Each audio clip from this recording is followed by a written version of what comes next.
नमस्ते, म कृष्ण भारद्वाज।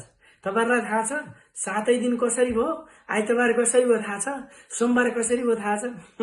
थाहा छैन। अब सुन्नुस् ल, म भन्छु त्यसो भने। पृथ्वी छ नि, पृथ्वी हो, पृथ्वीलाई 7 वटा ग्रह शनि, बृहस्पति, मंगल, सूर्य, शुक्र, बुध, चन्द्रमा, यी 7 ग्रहले फन फन 24 घण्टामा एक एक घण्टाका दरले के गर्छन्? घुम्छन् क्या, परिक्रमा गर्छन्। 21 घण्टा खतम। त्यसपछि शनि आउँछ, त्यसपछि बृहस्पति, त्यसपछि मंगल, अनि कति घण्टा भयो? 24 घण्टा खतम। 25औं घण्टामा को आउँछ? सूर्य आउँछ। सूर्य भनेको को हो त भन्दा रवि, रवि भनेको आइतबार, आइतबारको सुरुवात हुन्छ।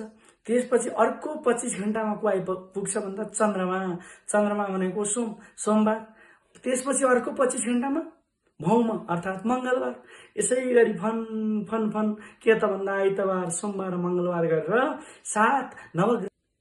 पृथ्वी छ नि, पृथ्वी हो, पृथ्वीलाई 7 वटा ग्रह शनि, बृहस्पति, मंगल, सूर्य, शुक्र, बुध, चन्द्रमा, यी 7 ग्रहले फन फन के गर्छन्? अहोरात्र एक एक घण्टाका दरले घुम्छन्। त्यो भनेको 7 त्यहाँ 21 घण्टा खतम। त्यसपछि 3 घण्टा बाँकी। 3 घण्टामा को घुम्छ भन्दा शनि आयो, बृहस्पति आयो, त्यसपछि मंगल आयो, 24 घण्टा खतम। अब यो 24 घण्टापछि 25औं घण्टामा सूर्य के हुन्छ? आइपुग्छ। अनि सूर्यको दिन सुरुवात हुने हुनाले सूर्य भनेको रवि, रवि भनेको आइतबार। अब सोमबार पनि त्यसै गरी आयो। को हुन्छ भन्दा 25औं घण्टामा सोम अर्थात् चन्द्रमा आइपुग्छ अनि सोमबार सुरु हुन्छ। अर्को 25 घण्टामा भौम अर्थात् को आइपुग्छ? मंगल आइपुग्छ, मंगलबार सुरु हुन्छ। हो, यसै गरी 7 वटा ग्रह फन फन घुम्ने हुनाले गर्दा के हुन्छ भन्दा 7 बार हुन्छ। बुझ्नुभयो? धन्यवाद। आइतबार छ नि, आइतबार के फल खाने त भन्दा विशेष सुन्तला, जुनार खानुस्। हुन त अरू खाए पनि हुन्छ।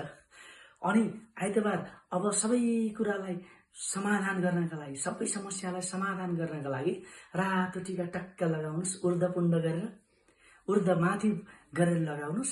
तपाईका सम्पूर्ण समस्या हल हुन्छन्। यो विश्वास गर्नुस्। यो ज्योतिषीय प्रमाण हो है।